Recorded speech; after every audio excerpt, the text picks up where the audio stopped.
evening, wonderful people, great Biafrans, wherever you are on the face of this very planet. We welcome you to another exciting edition of our live presentation on this very day. Today is the 12th day, Wednesday, the 12th day of August in the year of our Most High Elohim 2020. The time now is precisely 4 minutes past 7 p.m. in the land of Biafra, and the same number of minutes past the top of the hour, regardless of where you are, where you're domiciled, where you live, your place of abode. Even those who are listening from their workplaces, we welcome each and every one of you. And as always, as I welcome you, I must also remind you to bring your pen and your paper with you, because this is the very finest university on the face of this very planet Earth. We are propagating the gospel of redemption, the gospel of hope, the gospel of restoration, the gospel of liberation, the gospel of independence, the gospel of enlightenment, the gospel that will take us from darkness into the light, the darkness that will never ever prevail over the lives of those who are called Umu Chineke, the chosen children of the Most High. The work we are doing is divine. We have been mandated by heaven to restore this kingdom of God upon the face of this very earth. It doesn't matter what our enemy does. It doesn't matter how powerful we may presume they are. It doesn't matter how many they are. It doesn't matter whatever advantage they feel they have over us because we are from Africa. But we are chosen, and we can assure them that this very Biafra will represent the best last miracle on the face of this very earth. That is why we preach this very gospel without no fear nor favor. We are not going to retreat. We are not going to surrender. We are going to do all we can within our powers and Elohim willing to restore his kingdom, and that kingdom is Biafra. Good morning, good afternoon, good evening, and good night to some of you, as it is customary for us to say here, because there is no other radio station emanating from Africa that has the same reach as we possess. There are no other group of people who can boast of the coverage that we enjoy right across the face of this very earth. There are no other people that every race on this planet is willing and able to listen to, except Radio Biafra. Everywhere you go around the world right now, most places are at a standstill because they are listening to us. Because if you listen here, you would learn. My name is Nnamdi Kanu. I am the leader of the indigenous people of Biafra, the largest mass movement of its kind anywhere in the world. It is an honor and privilege to serve the people of Biafra. And I can tell you categorically, without mincing words, that Biafra is imminent. Very, very imminent. And it is an opportunity we are not going to allow to pass us by, because the appointed time has come. And Kikukika Biama Elohim Adonai El Shaddai is in charge, and we must give him every glory and every praise. If you're listening on my page, you're welcome at Nnamdi Kanu. On Facebook, we are live. Not minding all the shenanigans of Facebook, we continue to stream live and direct to the whole world. You can also listen to us via your television set. If you have a decoder, you can listen to us online as well. You can listen via Radio Biafra app. You can listen via tuning. You can listen via Simple Radio. You can listen via Sweet Radio app. You can listen via Radio Garden. And very, very soon, and I do hope on Sunday, we are also going to listen via IPOB app. It is out, and we will start the dissemination, or should I say, the distribution of the link tomorrow. I welcome each and every one of you. And as I do so, especially those who are listening via FM in Kanu, those who are listening via FM in Abuja and many other places, including Lagos, we welcome all of you this very evening. Do not forget your pen and your paper. And most importantly, we must give praise to the Most High and hand over all these very proceedings to Chukwu. And we must pray. We must pray a prayer that David prayed in the Torah, in the book of Psalms, chapter 46.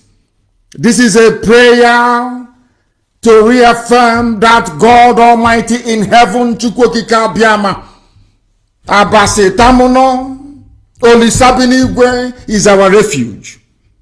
Everything that we do, it is not because of any power that we possess. It is not because we are the most gifted, the most talented, the most intelligent. All that we do, all that we are today is as a result of the grace of the Almighty in heaven. And that same God of creation, the same God of Eri, that same God of the ancients is the God that we give every adoration to. I do not worship I don't worship any idol, because it is given that thou shalt have no other God before me. That is the irreducible truth upon which this very movement, a very unique kind that the world has never seen, is anchored upon. That is why we are formidable. That is why we are the children of the Most High. That is why we have the Midas touch. Anything we touch turns into gold. That is why this gospel must be preached uncompromisingly. Let us pray. For God in heaven, Almighty Creator, the ancients of the ancient, the maker of the heavens and the earth, you created everything that the mind of a living soul can imagine, but none created thee. That is why we say you are immortal, you are invisible, you are omnipotent. This very God that every generation who has ever had the grace of knowing thee have always testified to your goodness. That is the same God that we kneel and bow before. This God is our refuge and our strength, a very present help, even in this time of Janjaweed trouble, even in this time of Fulani rage and terrorism. Therefore we shall fear no evil. This IPOB shall fear no evil.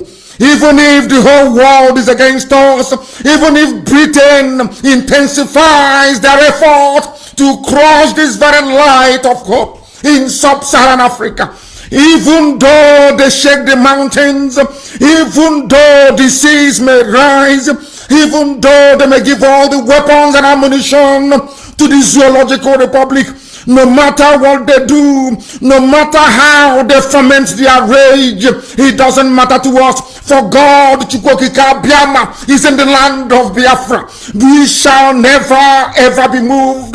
This God of the ancients will help us now and forevermore. For Biafra shall come, and this Lord of hosts is with us. Chukwokika Biama, the same God of Jacob, this same God of Shadrach and Meshach and Abednego, this God that never abandons his people, this same God is our refuge, and we proclaim it unashamedly that this God that we kneel and bow before, we shall worship thee, for Biafra is your promise. Your word is yea and amen. Instead of your word not to come to pass, heaven and earth will cease to exist. Upon this very hope we anchor. all our belief that Biafra shall come in our time, and we pray that it come this very year, that your glory may be made manifest in the lives of men, that we may kneel and bow before thee. Nyaha nsoro tuto na nsọpụrụ na ịja mma na ikpe isi ala Chineke na nke pụrụ m ihe niile, ka otuto niile wee dịrị eze dị nsọ ugbu a ma ruo mgbe niile ebighị ebi.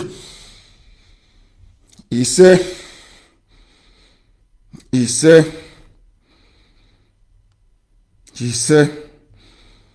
mma dịrị gị Chineke. For a minute there I was in the spirit. As I am led to pray, so have I prayed, and we must proceed very, very speedily and without any hesitation to propagate this very gospel this evening. That is a saying where we come from, and the land of the ancients, in the sacred land of Biafra.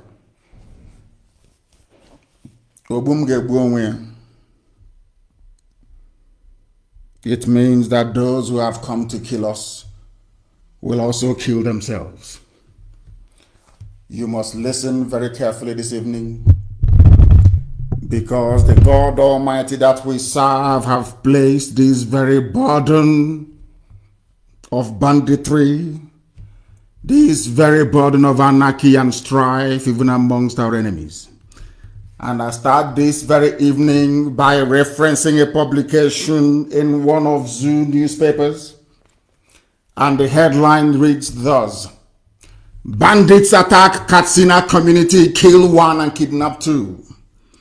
This very headline this evening and its accompanying analysis is designed as a direct message to those who sponsor terrorism from Fulani land especially.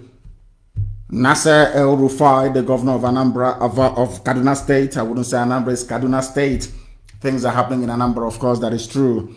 But Nasser El-Rufai is the governor of Kaduna State. These are the main sponsors of Boko Haram. I saw a link that somebody posted earlier before I came on air.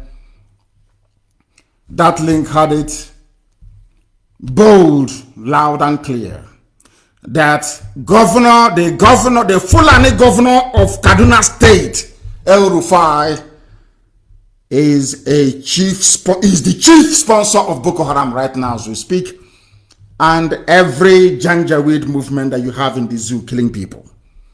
And they say that the dead Buhari, in whose name they are pillaging and looting the zoo dry, is from Katsina State rather. Today, bandits have attacked Katsina community as they've been attacking them from time. Some of you do not know that Katsina is a Hausa land. It is not Fulani land. Katsina belongs to Hausa people. And as I keep reminding us all the time, it was the stupidity of the Hausa people that allowed the Fulanis to come in and take over and establish their emirates across the whole of that part of the zoo. Today, they are paying the price for it.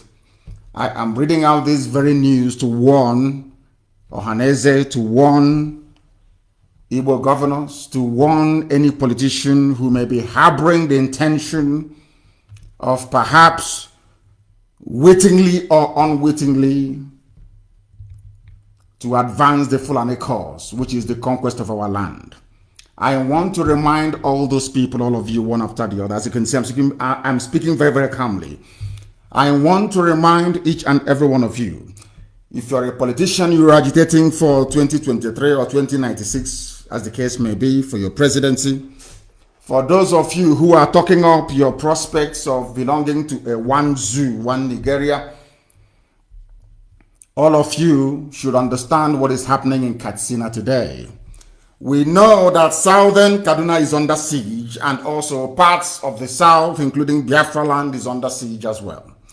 But I want to remind you that Katsina people are suffering, and I want to let the world understand, and most of these Efule politicians to also know this, that the Katsina communities that are suffering today are predominantly Hausa people. They thought that by giving their land, giving their soul, and being subservient to the Fulanis will save them. These attacks are not happening in southern Kaduna. They are happening in Katsina. As I pray every blessed day, when I pray, I say to Chukwu Kikabia Maprumi Heninem, that same hand that our enemies use to poison us, that unwittingly they put it in their mouth, and they too will become poisoned. And that is what is happening in Katsina. The reason why what is happening in Katsina is very, very poignant indeed is this. These are Hausa people. The same thing today that the Supreme Court governor of Imo State is trying to do by pleasing the Fulani people. The same thing today that I understand what Okalu said, that he's going to fight for one Nigeria. Anybody can fight for one zoo. That is entirely their business. But I want them to understand the mess they are putting themselves and their children into. Because when the Hausa has conspired, the same way that we spend most of our time, especially Igbo men, gossiping every blessed day, not all about an insignificant proportion of them. The same way they spend their lives gossiping every blessed day was how Hausa people gossiped against their kings and their rulers, betrayed their people and gave their land to the Fulani, thinking that all will be well. I want to remind the whole world that even after nearly 200 years of having given their land to the Fulanis are still killing them in Katsina, because Katsina is Hausa land. I want every Efule, I want every saboteur, both those with feeding bottle and those who presiding over Nkobi, I want them to understand this very clearly. I want you to know the consequences of your treachery. I want Ohanese to understand the foolishness of their utterances. I want them to know the implications. You want to hand over our land to Janjaweed, the Fulani? Mietiala. That is what all of you want to do. All of you criminals, all of you compromised idiots, all of you, some of you fathered by vandals during and after the war. I want some of you to understand that today, a Katsina community is under siege. Not one, not two, not three. Should I say communities in Katsina are under siege. And do you know why it's very, very interesting? It is interesting because Katsina is Hausa territory. There were no Fulanis in the geopolitical space that the British named Nigeria, until the Hausas allowed them to come in. The same way today in our land, there are no indigenous or traditional Fulani communities. But in Ebonyi State, Umahi is giving them land. They think we don't know all these things. In Abia State, Ojos Okalo gave them law Puku. And now Okezip Azu is giving them Okwa. And I have all the videos. And as time goes on, I'll publish all of them. I want people to understand and reason. The essence of the lectures that we deliver here every day is for a black man to be able to reason properly. Because our problem is never white people. Nature was designed in such a way that the strong will always take advantage of the weak. That is how life is. That is why a lion can chase a leopard away, or chase a cheetah away, or chase, capture, and kill a zebra and eat it. If a zebra had the same, should I say, the same paws as, as a lion does, and can stand up to a lion, the lion won't eat it. But because in comparison, the zebra is weak to the lion, that is why the lion keeps hunting it. That's how life is. That is how God designed nature. That is why a king cobra can swallow another snake. Swallow it whole. Bite it, poison it, and swallow it whole. That is how life is. I want people to understand this, especially those of you who are misguided. Those of you who have been, you're looking at the glittering prize, the charade that is the zoo presidency. I want you to remember what happened to Hausa people. And funny enough, still happening to them till today. That is why Fulani people, Mietiala, are in Katsina, as they are in Borno, as they are in Adamawa, as they are in southern Kaduna, killing people at will. And this thing happened this morning. They attacked a place called Gidangizo village in the Faskari local government area of Katsina State. They shot dead one man called Nasiru Alilu, who is 37 years old. These criminals stormed Gidangizo on motorcycles at about 12:30 a.m. and ransacked houses in the village. Who are these people? These are the foreign mercenaries, the foreign terrorists that El Rufai said he paid them to stop the killing in southern Kaduna. They have gone elsewhere. Of course, they're still killing southern Kaduna, but they're also killing elsewhere. Because once you encourage evil, evil has a way of exponentially expanding out of the control of those that set them up. I want Fulani leaders to understand this as well. All of you importing terrorism into the zoo. These are the consequences. All of you condoning the evil that APC has become. All of you who have kept quiet as one mask wearer after another have bamboozled and deceived all of you because you are not discerning enough, because you're not understanding enough. These are the consequences of it. I must commend Ondo State Governor. I must commend the Oduduwa race for spectacularly launching Amotekun in, I think that was Ondo State, yes. Was it Ogun? I'm not too sure. It is posted on my page. I want Ojus Okalo to understand this. I also want the Supreme Court Governor of Imo State, the ex-419, or should I say current 419, Hope Uzodinma, to understand this very well. I want Ohaneze to understand this, especially the idiot in Anambra that was talking rubbish. I am older than him and he's saying our children. I will knock him on the head if I catch him. He's a child talking rubbish. I want to let all these idiots understand one thing. That your acquiescence, your submission, your willingness to sell your people for the price of a political position or a contract or to be in the good books of the Fulani will backfire, not just on you, but on generations to come. Do you know one funny thing? When Hausa peasants were busy betraying their kings to Fulani emirs, they never knew that a day would come when Fulanis will attack Katsina. Because the three big cities, Hausa cities you had in the Sahel where Gobe, today Fulani too can call Sokoto State. Another one is Kanu. Kanu is an ancient city. Another one is Katsina.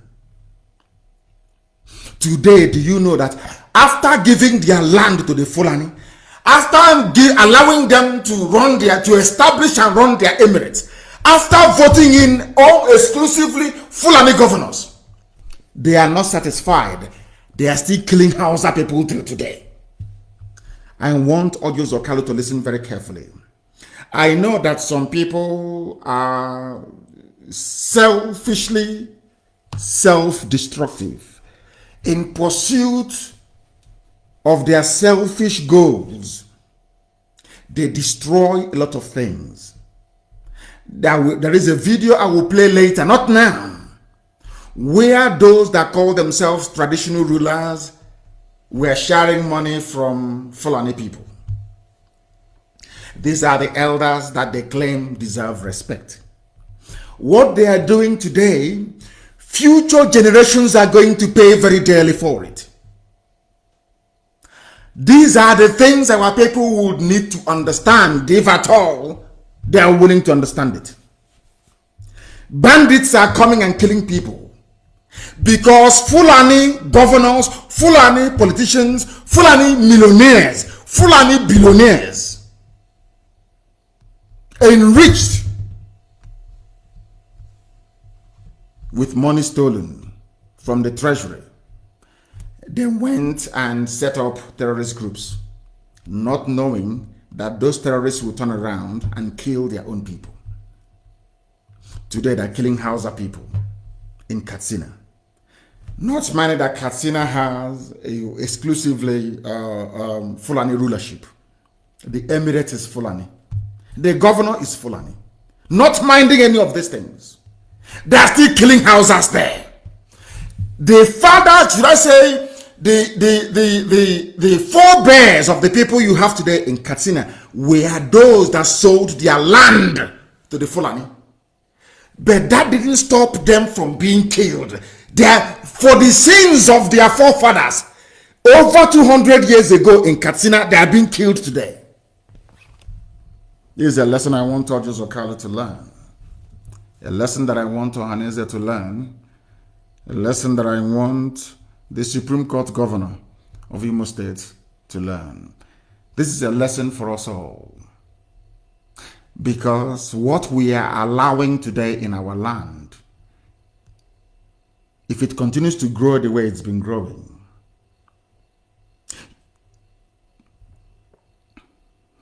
you see Ebonyi State, our children will be killed there in the future. You see Abia State, our children will be killed in Abia State in the future. You see Wunno, Chilobu, all that area, life will become hell for people because of the decisions that Ohaneze and some greedy politicians are taking today in pursuit of only 8 years in office.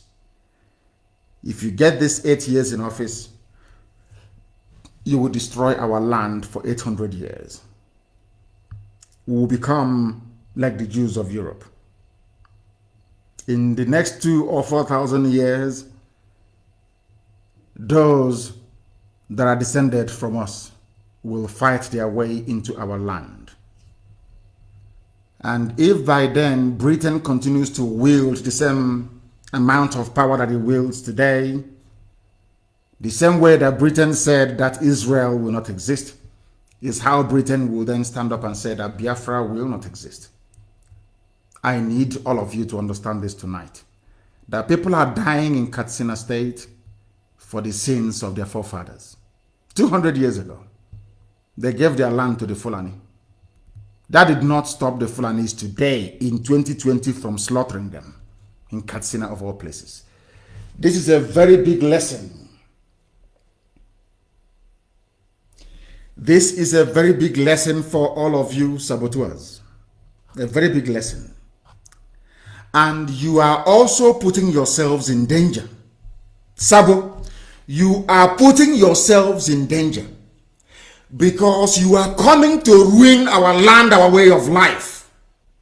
All of you pursuing your useless presidency for 8 years. Obasanjo was in Aso Rock for 8 years. Our Yoruba brothers are today still agitating, isn't it? Are they not agitating? Of course they are. They are agitating.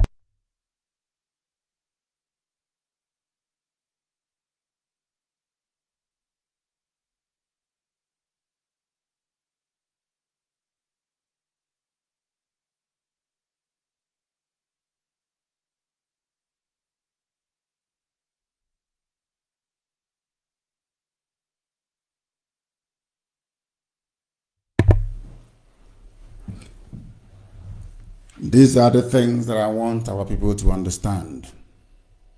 That 8 years you're looking for today, the Yorubas had it.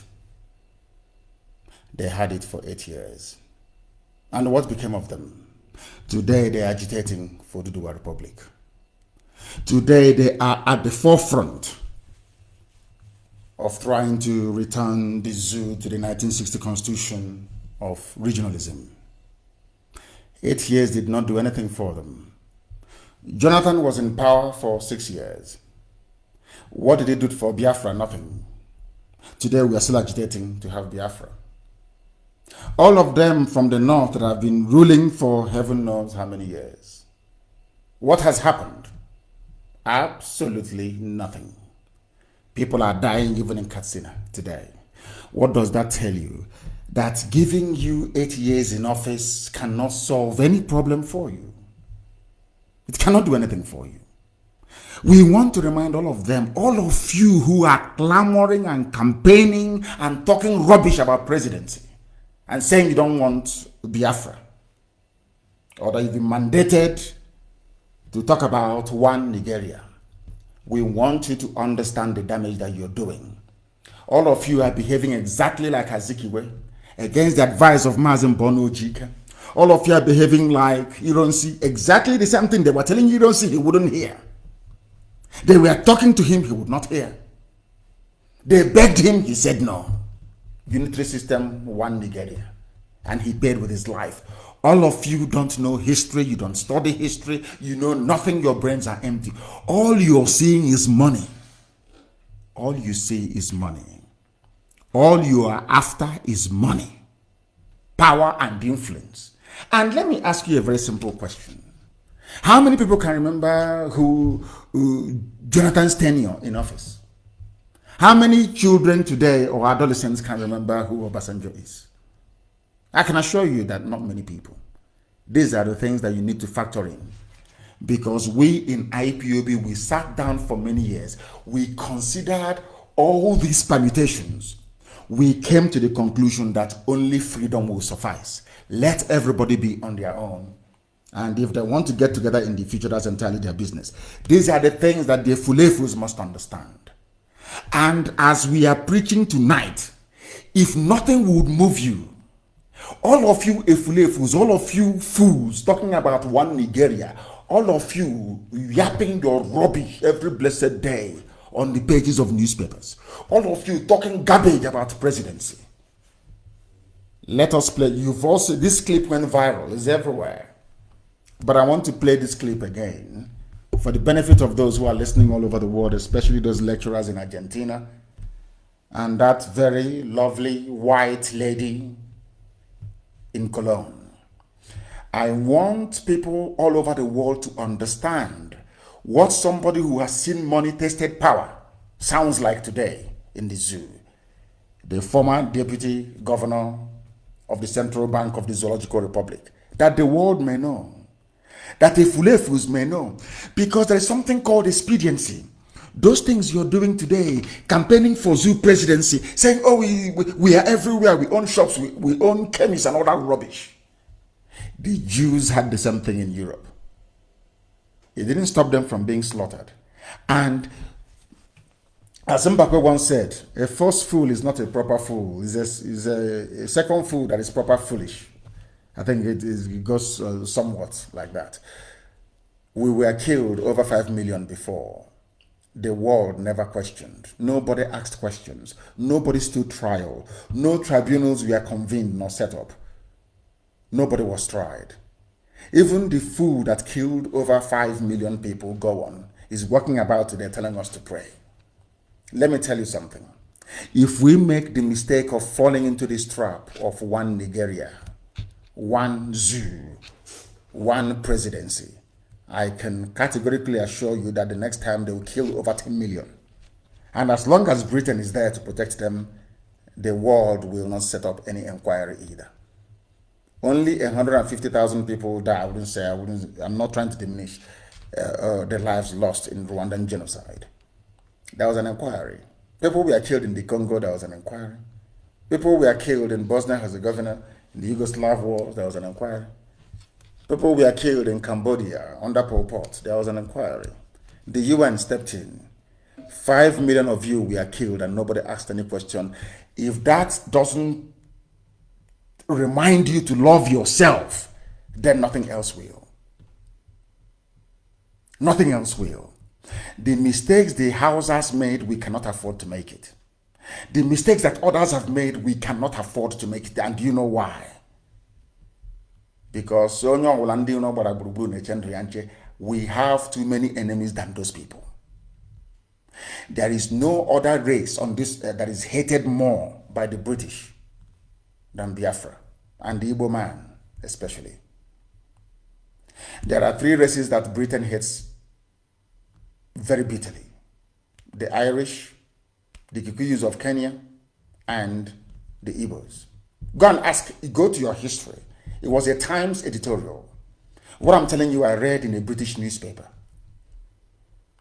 They hate us with a passion. That was why they set up the Willings Commission to divide us, despite the fact that you have more varied ethnic groups in the north than in the south. Despite the fact that the same British anthropologists wrote that Ibibio and Igbo are the same. Despite the fact that if you go to Wikipedia, you will see them write very clearly and legibly that Anang and Igbo, they are one. It is there. It is for everybody to see. Yet they set up a minority commission and established the Niger Delta rubbish, the nonsense you call Niger Delta, to divide us, to cut us into pieces. So we hate ourselves. But they went to the north. Nobody told you, all of you listening tonight, that there are more Christians in the north than Muslims. Are you aware of that? There are more Christians in the north. The same British defied the laws of geography, came down almost to the confluence of River Benue and Odumini Obaro, that is the proper name. They call River Niger, and said the north starts from here. All of those things were engineered to hold us down because of what the British found in Enugu. Because of what the British, I'm not going to tell you what that thing is tonight. There was a treasure they found in Enugu. And that treasure reminded them that indeed these Biafran people are the chosen people of God. And Britain proceeded. They proceeded to make sure that the world will not hear about us.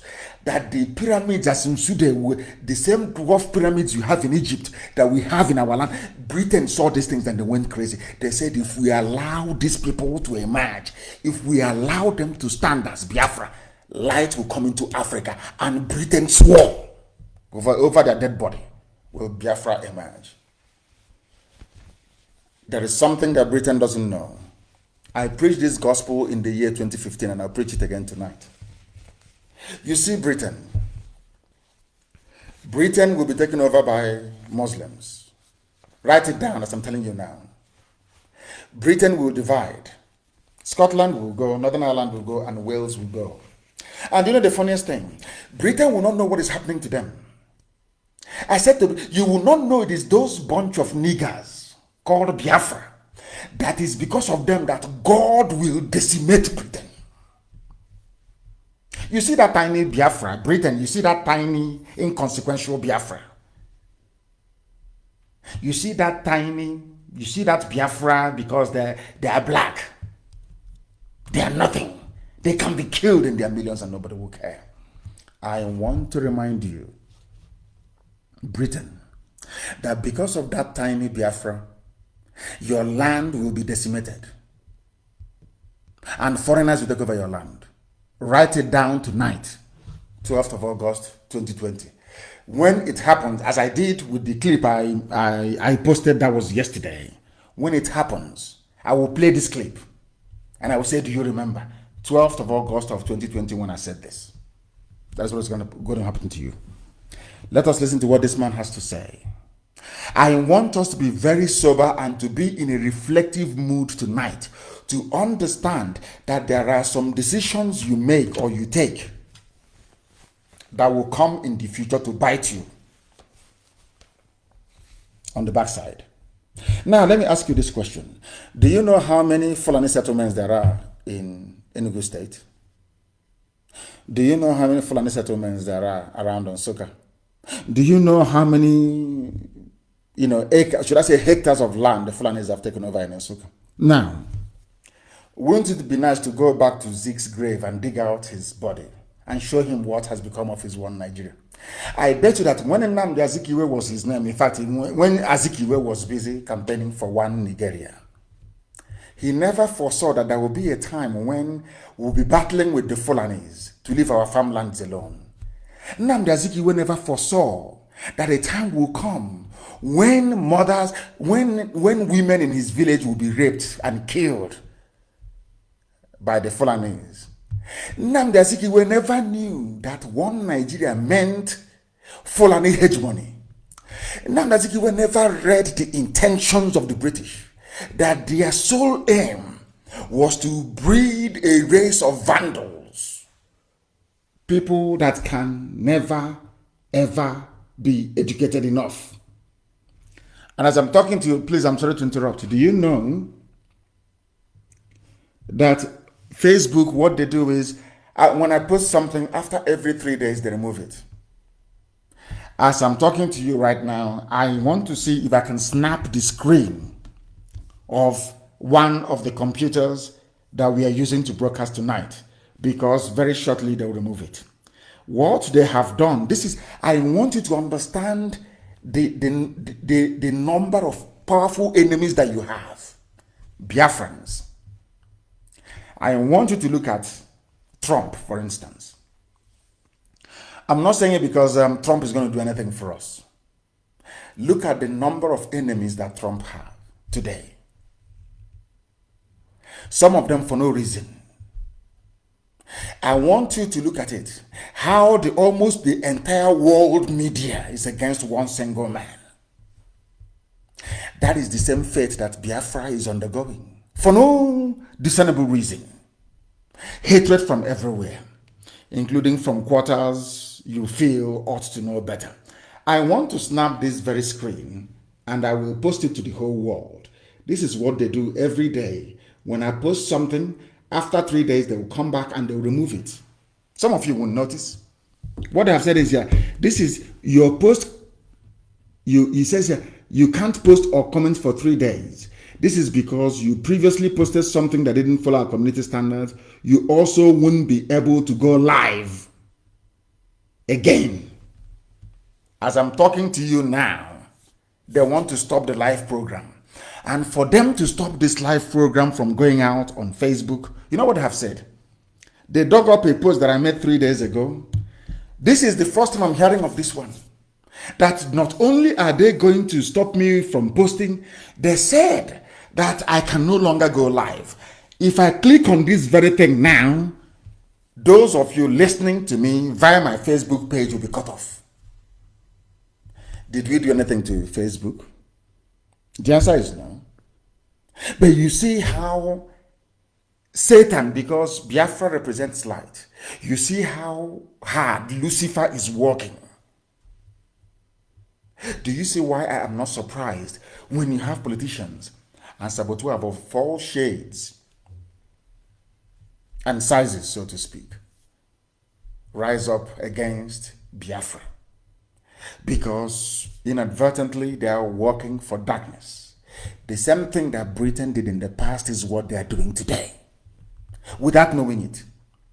If you told Zeke that, Zeke, you are being used by the devil, you are doing the devil's work by campaigning for one Nigeria, he won't listen. But today, around the same place where he owns his mansion or his compound in Nsukka, around the Zeke's flat that he took money from Africa Continental Bank, ACB, and built, that led to the death of Mbono Jike. Not too far from Ibawa in Nsukka, the Fulanis have taken over. But he's a learned man, PhD holder. I give that to him. But do you know that this PhD holder could not foresee the consequences of his actions? And today, we are the ones suffering it. That is what I want the Fulefus to understand. That is what I want them to have in mind. I want them to understand all of you campaigning for Igbo presidency rubbish. I want you to understand the damage you are going to do to all of us, to our children, and to their children's children. Goodluck Jonathan was the president for 6 years. Has Ogoni been cleaned up? Has Ogoni been cleaned up? Has he stopped people from fetching drinking water from the same creek that they defecate in and they wash in? What has happened? Do you think that by being in Asorok that you control the levers of power? Is that what you think? The answer is no. And look at the crop of people talking about Igbo presidency. What have they done? They are the ones that pocketed the money meant for Enugu-Onitsha Expressway. They are the ones that stole the money meant for Iguacha-Enugu Expressway. They are the ones who are there as politicians. There is no red line in our area. These are the same politicians who are there No seaport is open in our land. These are the same politicians who are there. There is no single international airport from our land. People might say Enugu, but if you take off from Enugu, you're going to land in Kanu before you proceed to Addis Ababa. If you might say Iguacha, if you take your Lufthansa or Air France traveling to Iguacha, you stop in Abuja first, thereby making it a local flight. Simple common sense. None of these politicians could reverse these draconian, almost punitive economic sanctions against our people. How, therefore, are they going to try and get one over their Fulani masters when their chief sponsor is a Fulani man? How is that possible? That is how I want our people to be able to reason. Now, let us listen to what is happening in the zoo. We know everywhere is insecure. We know people are dying, people are being killed. But let us hear from those who are directly being affected, from them who they think is responsible for the mess. That way you will know the mess everybody is in. That way you will know the mess that 200 million people are in. People are in a mess and they don't know it. Let us listen, please. Which is it for you, Dr. Obadiah? Do you think the government is unwilling or unable to protect the people of Southern Kaduna? Yes. In fact, it is not only unable, it is unwilling, and we have good reason to feel that they are part and parcel of the killers. Are you listening? This is Mr. Obadiah. He is the former CBN deputy governor. So I'm sure some of you have seen this clip. It's gone viral, it's everywhere. Later on, you will see that he's been invited by DSS. What he's saying is that exactly what I've been telling US lawmakers. I have been telling US lawmakers that the government of the zoo, I call it the presidency because there is no president, these collection of Fulani criminals, that they are indeed the ones sponsoring terrorism. He is not a Biafran. He's from Middle Belt. They are the ones who are being killed. And he has opened his mouth to confirm it to the whole world. And in the same place where this very news is reverberating, which is in Abuja, the British High Commission is there. British intelligence services, they are there. US Embassy is there. US intelligence services, they are there as well. But one thing some of you don't know is, as I read out to you a few programs ago, the reason why Britain created Nigeria is because they wanted a country with a large landmass and population through which they can control the whole of Africa. That is their aim. The same way that they're controlling your lives today through cattle rearers and nomads. Mietiala. Britain is running your lives through Mietiala. That was the plan that Britain had for the whole of Africa. Britain thought that this zoo they are creating will rise up one day to become a major power, both politically, militarily, and economically. So that way, through whoever stays, either Dodan Barracks or now Asarok, the British will be able to control the whole of Africa. But that backfired. They were backing up the wrong horse. They were putting people into power who never understood democracy nor modern governance. So that project failed. They're now focused on the zoo. That is why they will always support the Fulanis to rule over you. It's a very simple game. They want control of your lives. And the best way to do it is to appoint the Fulanis to do that for them. And that's what they're doing, and doing it brilliantly. That is why there are killings going on. Britain have not said a word. That is why Fulani people, Fulani government are actively engaged in terrorism, killing their own people. And Britain hasn't said a word. Isn't it funny? Let's continue. That's a very big allegation, Dr. Obadiah. The government is part and parcel of the killers. Yes. That's big. Yes. Okay. How will the government just say, oh, it is revenge killing and so on? Then you leave it there. Oh, because it is revenge killing and so on and so forth. The body language of this administration, the body language of the state government shows clearly that they have a hand in the killings. No doubt about it. Because, you see, General Abacha, and people don't give him his due. Do you think you would have tolerated such nonsense? And let me make some revelations, because some of us also have our own intelligence networks. Okay.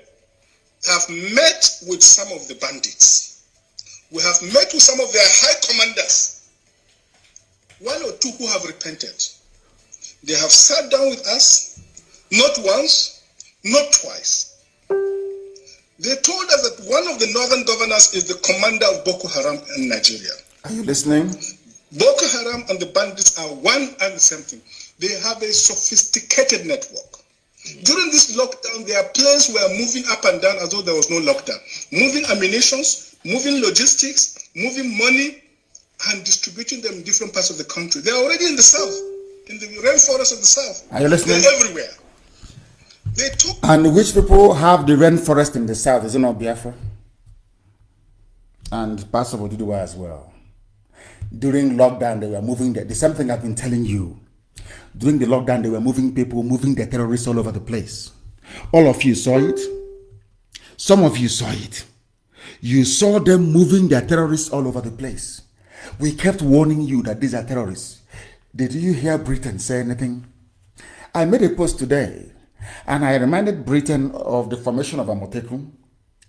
I also reminded Britain that Miyetti Allah have now formed their own vigilante across the entire 36 states of the zoo. The day now we launch our own, Britain will be the one to now write US and tell them to please watch IPOB very well because they are trying to foment trouble. Others have done theirs, they've not said anything. This man is telling you something that should, had this happened anywhere else in the world, there will be pandemonium, there will be a raft of condemnations from UN, EU, everywhere. Ask yourself this question. Why is it that no matter what the Fulanis do in Asarok, there is no word of condemnation from the British? Have you ever asked yourself why? Maybe one day you need to do that. The answers you find, I can assure you, you would not like. Have you heard what this man said? They are now in the rainforests of the south. This is something that the likes of Ojus Okalu do not know. They don't know that this nonsense they are uttering now about presidency, this one Nigeria, that Nnamdi Kanu did the same rubbish. Look at the mayhem, look at the death and destruction that the Fulanis are visiting upon us today. You know, black people, they don't learn from history. And we are told time and time, or we've been told time and time again, that history has a very funny way of repeating itself. The same rubbish is happening now. In their own era, it was Zeke, Zeke is learned, he went to America. Can you see his grammar? We fell for that garbage. Today we are suffering. Today some idiots are coming out campaigning. They are the political elite. They are the elders. Listen to them. The same way that our fathers listened to Azikiwe, look at where we are today. You want us to listen to this breed of almost half-educated illiterates. And think of what shall become of our children in the next 100 years. That is how men reason. That is how sensible, reasonable people reason. Now, tell me why in a country that claims to be a democracy, the presidency itself is actively involved in engaging terrorists to be killing people because they have an agenda, Islamization, of which Britain is in support of.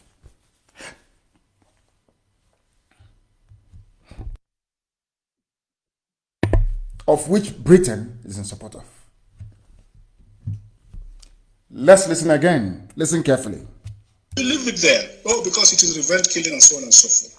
The body language of this administration, the body language of the state government shows clearly that they have a hand in the killings. The government has a hand in it. Because, you see, General Abacha, and people don't give him his due. Do you think you would have tolerated such nonsense? And let me make some revelations, because some of us also have our own intelligence networks. Okay. Have met with some of the bandits. We have met with some of their high commanders. One or two who have repented. They have sat down with us, not once, not twice. They told us that one of the northern governors is the commander of Boko Haram in Nigeria. That's El Rufai. Boko Haram and the bandits are one and the same thing. That is something. They have a sophisticated... The Boko Haram and bandits, they are the same. One specializes in killing civilians, the others are engaging the military. All of these things are Fulani plans to advance to the Atlantic Ocean, to secure the zoo called Nigeria. To secure the zoo called Nigeria for their children and their children's children. Everybody is saying it that they have failed. I want to read a news that have just been sent to me. So all of you listening to your so-called Southeast, South politicians, you are handing over your future, the future of your children, to cattle headers in Mietiala. If that is not the case, why would somebody, a respected governor like Autumn, say that we have failed Nigerians as leaders? They have all failed. These are failures. A sitting governor is saying that they are all failures. People who, now listen, I don't know how to explain this so people can understand this very clearly. Now listen. The people telling you about one Nigeria and Igbo presidency, they have been in power for a very long time. Since after the war, they are the group that the Fulanis groomed into leadership. Not grooming them to serve you, grooming them to serve their interests, to impoverish you, so we can all travel abroad in search of greener pastures, and we leave our homes open, so that we can no longer marry our daughters. Because most of our men who are outside are married to outsiders. Our daughters are at home, most of them are not, but they keep going to church and keep praying, but there is no husband. Because those who are supposed to marry them are all abroad, married to foreigners all over the place. I'm not blaming anybody for that. That was what the condition gave. People had to travel abroad to go and look for greener pastures. But in our thinking, in our psyche, because of course if you travel abroad, you need to marry a citizen of that place for you to harmonize your papers. That is true. Or you claim asylum, as the case may be. Now, what I'm asking you is this. Do you know that when people travel abroad in search of greener pastures, we forget that back home we are creating a social disaster. There are now many of our sisters that nobody can marry. But when we are traveling abroad, we never think about it. When we are looking for green paper or asking for residency, we don't think about it. We marry foreigners, we marry outsiders. Our sisters, nobody marries them. Now you understand. These are what is called the unintended consequences of our actions. Tonight I'm telling you that the unintended consequences of the actions of these useless politicians talking rubbish about presidency, rubbish, one Nigeria garbage. Our children will bear the consequences, not them, because by that time we will all be dead.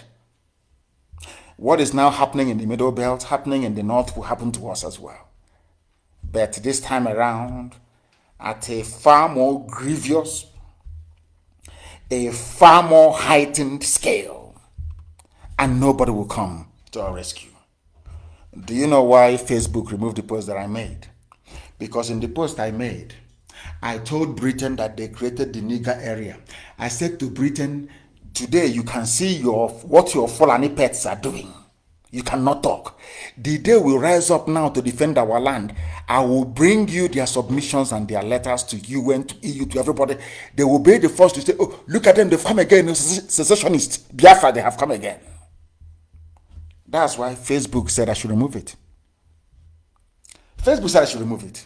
In fact, they've removed it for me, not even that I should. And they have banned me. So I don't know if this very broadcast is still going, and I'm sure they will tell me.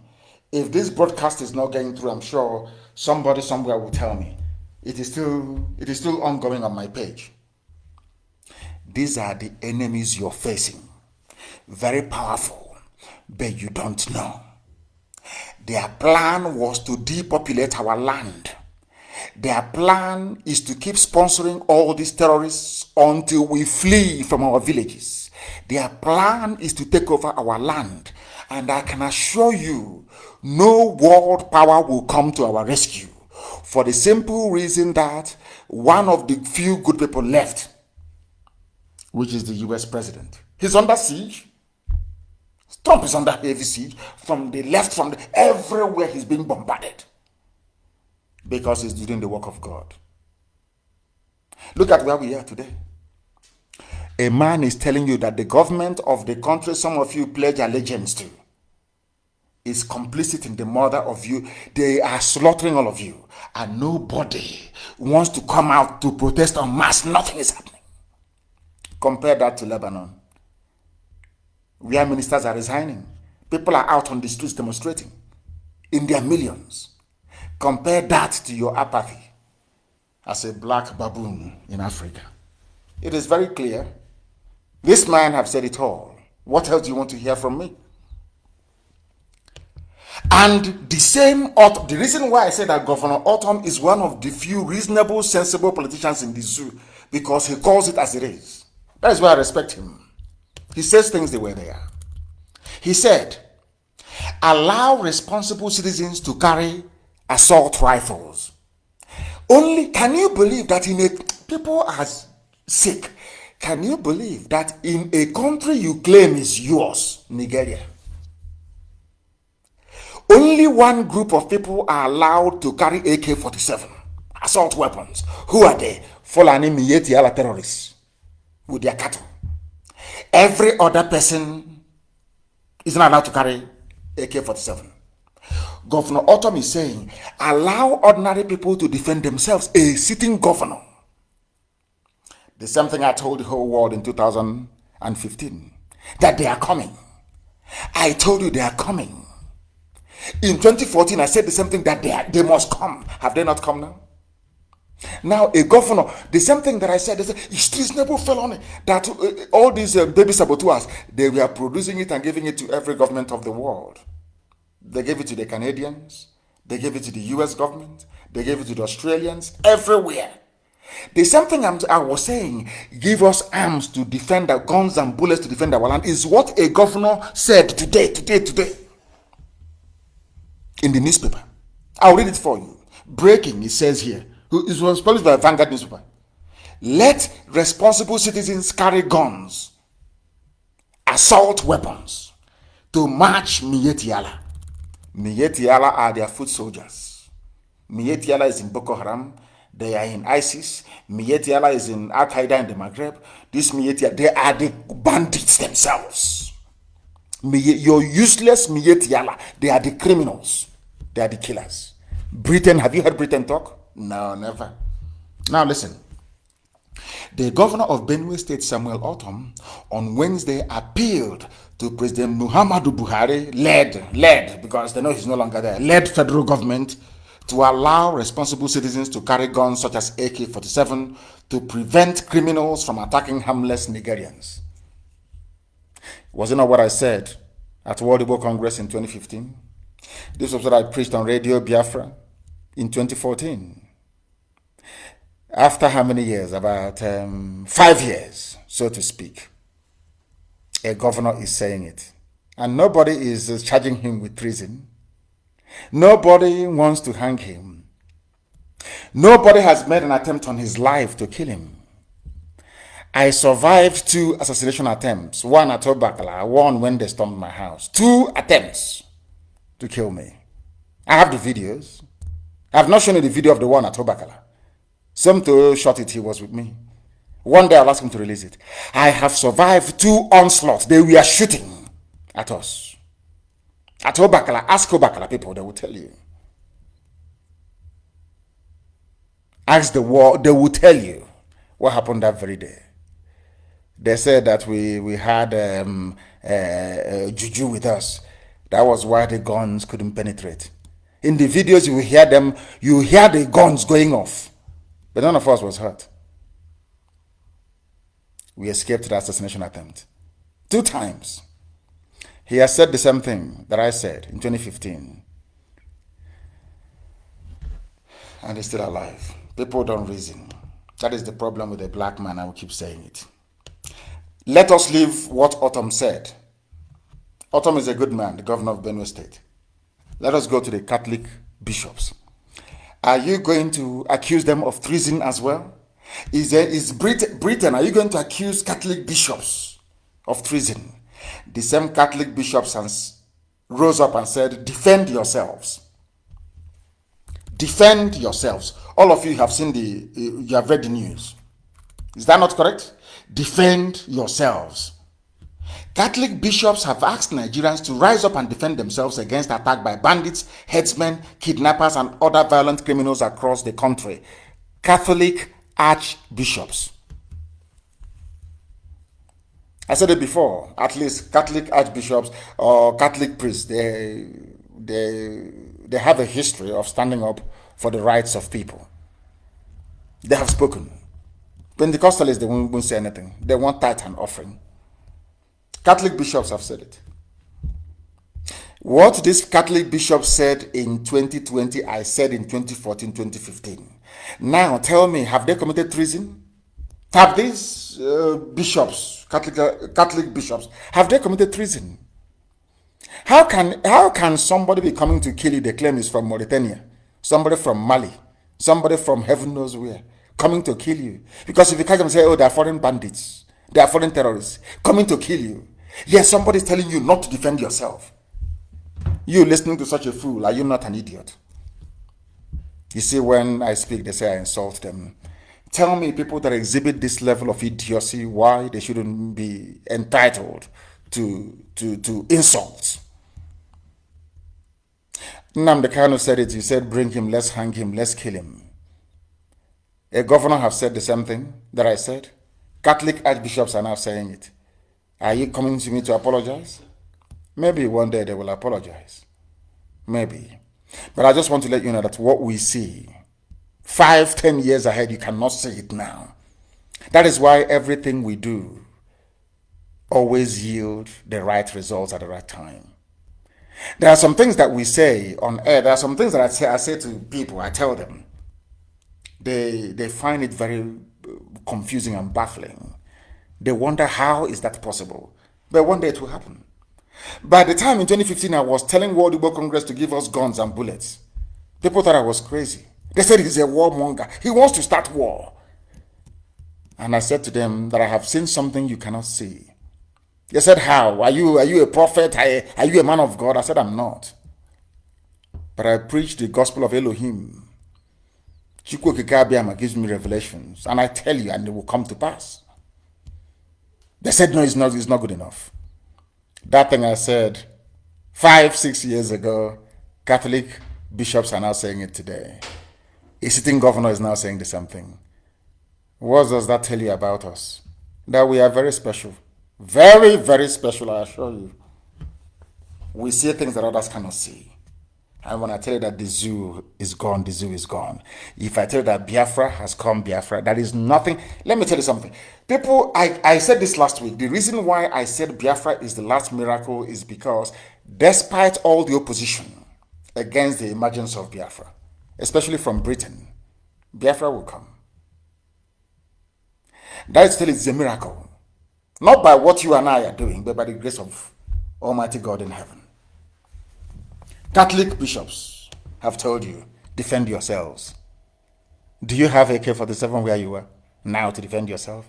If they now come to your village to ransack, which is they come in army and police uniform, they now come to kill. Tomorrow we'll put it on Facebook. Hey, what is happening is bad. This country. But meanwhile, may the soul of the departed rest in peace. End of story.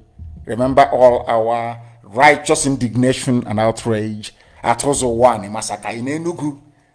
And I'm saying, go and Google Ozowani massacre by the Fulani. Go and Google Nimbo massacre. What I'm saying to Ojo Zokalo, that fool from Ohaneze in Anambra State, that idiot.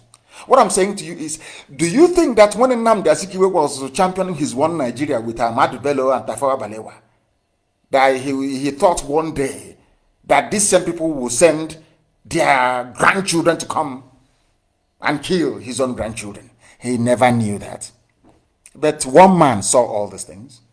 What I'm telling you today is not new. There was one single man a Biafran that saw all of these things.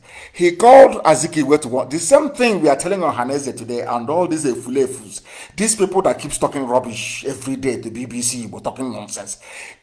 What we are telling them now is, I want to remind them tonight to remember that man called Mbonu Ojike. Mazen Mbonu Ojike told Azikiwe, this your World Nigeria project will backfire. Ask Mbazulika Meji, ask those who are close. I'll ask our father Mbazulika Meji, he will tell you. He was close to Zeke. And he knew Mbonu Ojike very well. Go to Mbazulika Meji and ask him what killed Mbonu Ojike. He will tell you. Ask him what was Mbonu Ojike's philosophy. Mbonu Ojike kept warning and telling Zeke, one Nigeria is bad for an Igbo man. One Nigeria, let's go home. Zeke said, no, we are everywhere. We have a shop in Guzo. An Igbo man has a chemist. Can you believe such rubbish? An Igbo man has a chemist in Sokoto. An Igbo man is building one small hotel, Hotel Jalingo in Meduguri. Look at where we are today. And I'm warning you, you see this crop of politicians and errand boys for Abuja. Some of you don't know, but I will tell you tonight. Do you know the reason why they insisted that Hope Uzodinma should be the governor of Imo State? You don't know, but I will tell you. You see, that is how the Fulanis think. The Fulanis, they think ahead. Fulanis knew that Imo State will produce the next Ohaneze President General. January 2021. To tell you how advanced they are, the Fulanis, in terms of their thinking. Because the Fulanis, they want to retain control over Igbo land. You know what the Fulanis did? They have a Edwin Clark already in the Niger Delta. Is their houseboy, is their errand boy. Edwin Clark was a front-line saboteur during the war. So South is sorted. Pandev is in their pocket. Do you know why they put Hope Uzodinma in power? I will tell you tonight. Because of Ohaneze PG, January 2021. It is the turn of Imo State to produce the next Ohaneze President General. And they know that it is the prerogative of the governor to nominate somebody and then cajole the rest of the governors to put that person in power. That was why they put Uzodinma there. Nothing more, nothing less. So you don't know. I am telling you now. They knew. So they went from number 1 to number 4. What is important for the caliphate is not who occupies Douglas House. They want to determine who will come out as Ohaneze P. President General to continue the shambolic misguidance of our people. And they will get it. Because Uzodinma is there. He's not going anywhere. Until 2021, until they put Ohaneze PG, they will fly him now to Sokoto to go and sit on the floor in front of the Sultan. The idiot will come back and tell you he's Ohaneze PG. And all of you idiots, as usual, will be chanting, clapping, and dancing like the morons you are. Yet, nothing is happening in your land. No industries, no seaport, no international airport. The same garbage all over again. Because they want to hold you down. And they determine who governs you. They appoint your leaders for you. You have no choice. But next year will be different. The next Ohaneze to PG to emerge will be completely a different story altogether. The Fulanis will be shocked. That I can assure you. Now, after the Catholic bishops must have said what they have said, there is a conclusion this night, we have known this before, that even the world, those who update Wikipedia, they know that the zoo is a failed state. They know the zoo is a failed state. I'm telling you this at 17 minutes past. The top of the hour, wherever you are, to know it's live. Wikipedia have listed Nigeria as a failed state in the list of failed countries. As I mentioned, that is to tell you, everybody listens to Radio Biafra, as I mentioned many weeks ago. Now, it is a failed state. In that failed state, somebody, a human being that claimed he went to school, with a full complement of all the faculties that a brain should possess will come out and say, I will keep defending the unity of one Nigeria. But it is a failed state. People are dying in Katsina. A former deputy governor of the central bank is telling you that the government themselves are the ones sponsoring terrorism. People are dying in your village. Fulanis are taking over your land. Your mothers are being raped. Your daughters being cut into pieces. It doesn't touch you. What matters to you is position. Let me go and control the budget and steal even more money.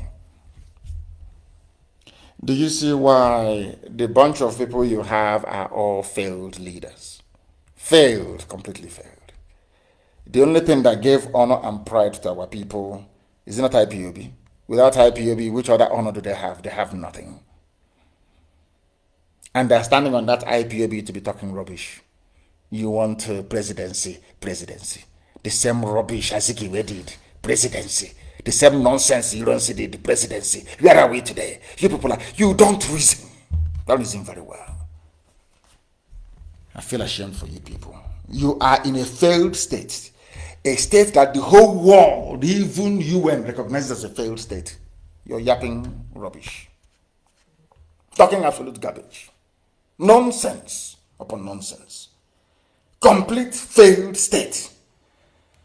And you have no... Are we shut down? They said we've been shut. Is that possible? I don't think so. Pastor Jack is saying that but I can see that Facebook is on. It's not been shut down. If it's shut down, I'm sure that Chinasa, Maka, and all the rest of them, and Madabu, they will text to let me know. I think that please confirm that the Facebook is still on, because I have this thing here on the screen. I can't see it because I'm afraid that if I click on this very thing, that they will take the whole thing down. So I don't want to touch anything at all. So I need confirmation, please, that we are still live and direct on Facebook. Now, listen to the problem of our people. Why we cannot reason like human beings, I have no idea. Our mandate is Igbo presidency, not Biafra, Ohaneze chief. You know this Ohaneze people. You try to rehabilitate them.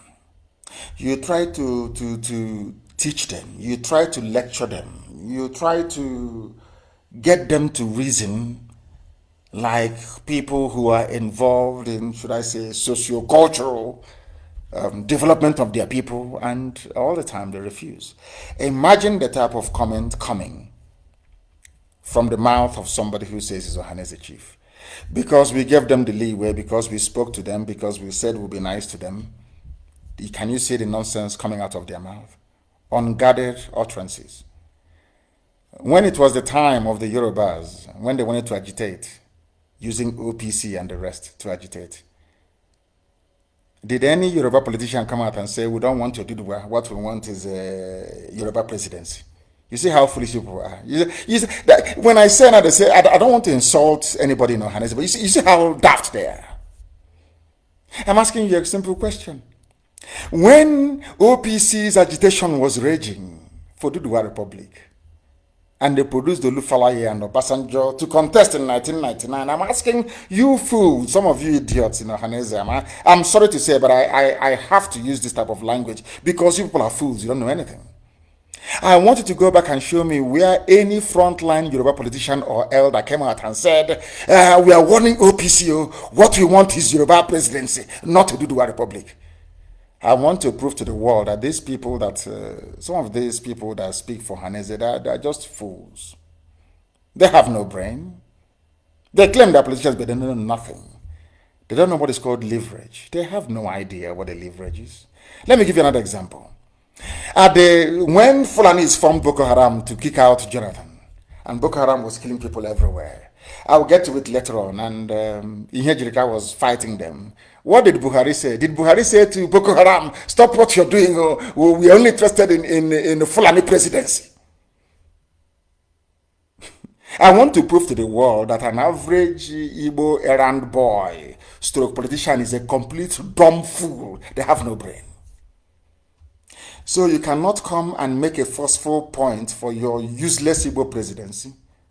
You had to use Biafra to prove to your Fulani masters, I'm loyal to Nigeria. But I'm asking you now, everybody knows what Boko Haram stands for. They want a caliphate in the north. Buhari won election in 2015 supporting Boko Haram in the open. Are you following what I'm saying? Igbo efulefu, can you reason at all? A idiotic Igbo efulefu, Hanezeka, is your brain. Can your brain actually articulate? All of you idiots, one Nigeria, this one Nigeria, that. I'm asking you, when Buhari was defending Boko Haram in broad daylight, an attack against Boko Haram is an attack against the north, did he say to Boko Haram, our problem is Fulani presidency, not caliphate? Did you not vote Buhari in 2015 despite his support for terrorists? Did you not have a choice of choosing from two Yoruba men, Olufalaye and Obasanjo, as a direct result of OPC's agitation following the annulment of June 12? Not Nadeko, grassroots agitation on the ground by OPC. They gave them two presidential candidates at the same time. They invoked the doctrine of necessity. But a typical useless, daft, Igbo idiot politician with no brain. You think by attacking Biafra that the Fulanis will give you Igbo presidency. See how foolish they are. I've been able to prove it to you, how daft you are. I want you to go back and get me any condemnation of Boko Haram pre-2015 from Buhari. None. He was supporting them. I'll read it for you later. When you tell these people that, your elders, the elders of their brains are empty. They know nothing. They were all groomed by Fulani people. Fulani brought them out. The same way they put Hopos on them there to control the outcome of Ohaneze leadership tussle come January of next year. I'm asking you, I want you to show me where a Yoruba politician rose up in 1999 or before 1999 and said, our problem, Gani Adams, you're warning you, our problem is Yoruba presidency, not all these things you're doing. And they still got it. The Yoruba men contested. I want you to show me where Buhari came out and said to Boko Haram, we don't need your caliphate. You're causing us problems. You're causing us problems. Show me. Instead, Buhari said, they are our brothers. An attack against them is an attack against the whole North. Did he not win elections?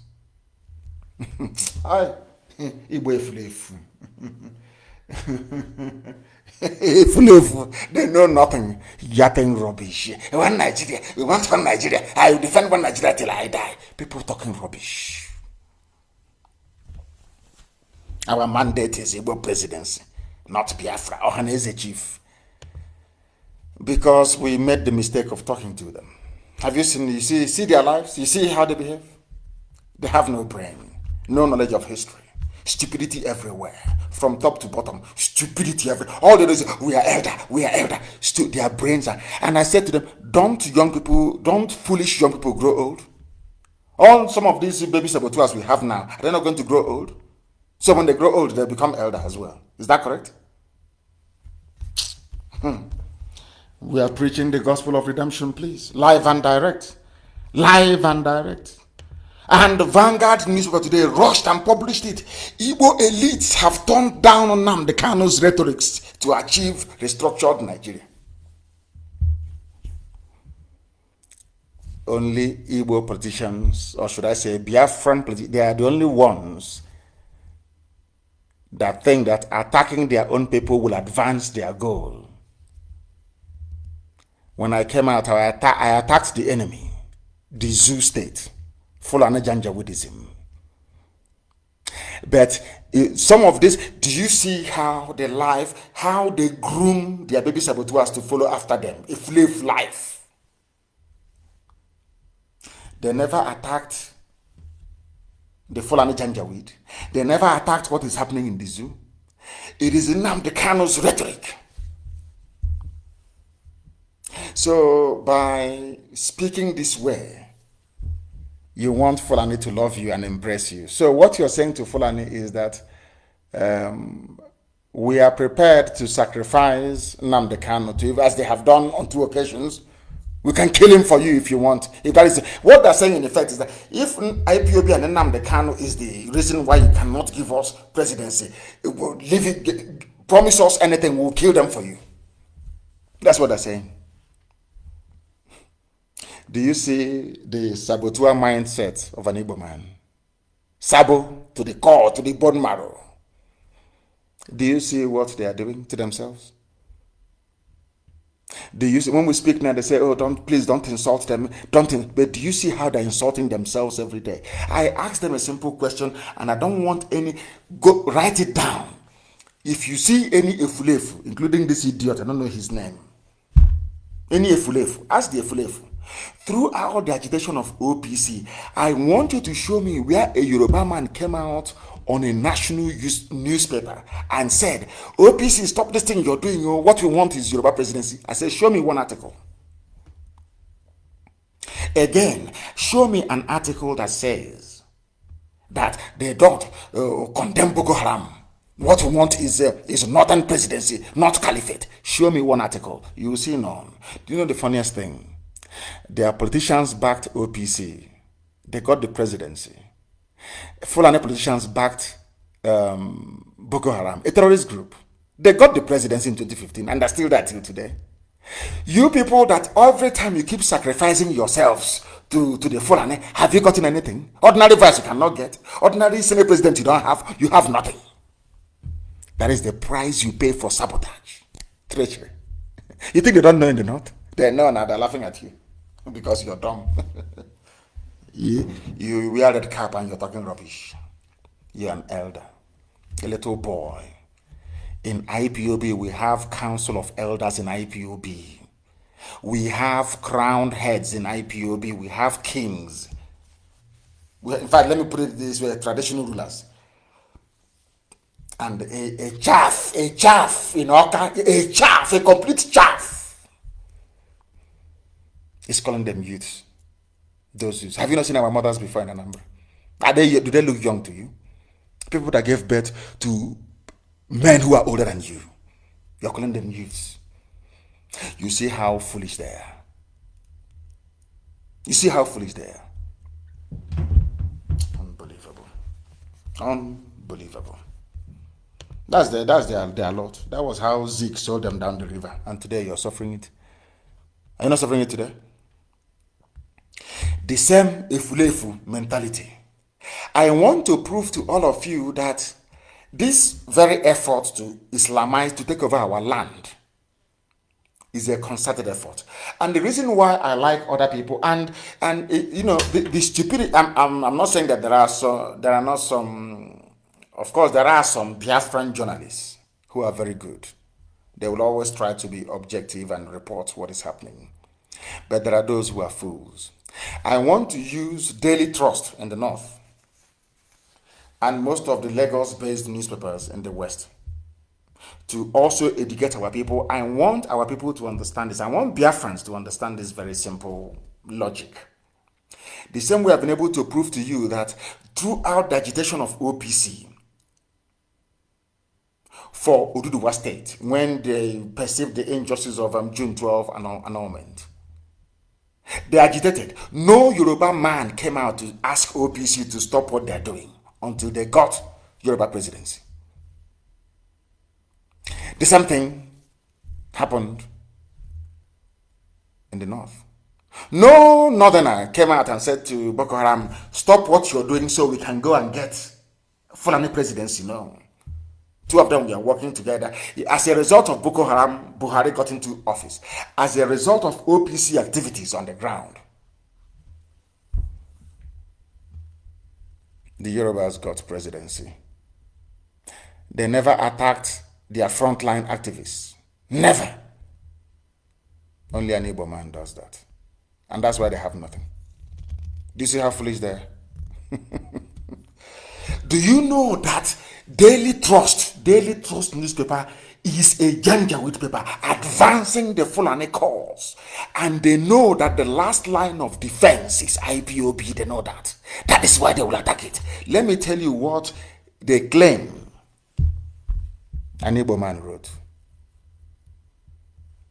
Nigerian army inroads into the southeast, where they are praising, his name is Linus Okoye.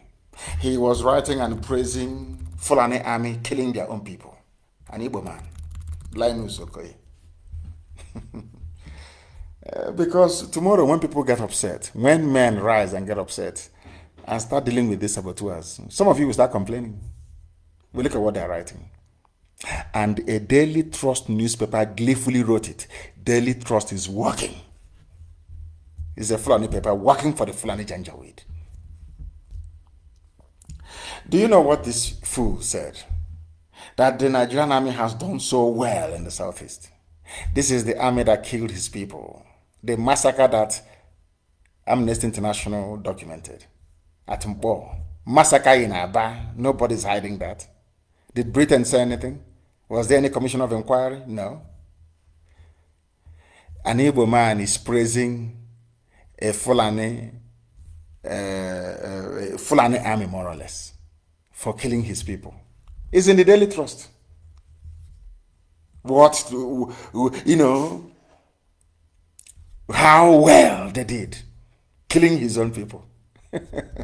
That's what they learned from Haneze now. Any Sabo goes, if Loretta Noche calls you now and gives you maybe 2,000 naira. I remember one idiot that was working for Family Writers before.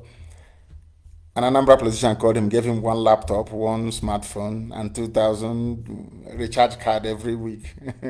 And he turned into a saboteur for 2,000 naira, one laptop and one smartphone.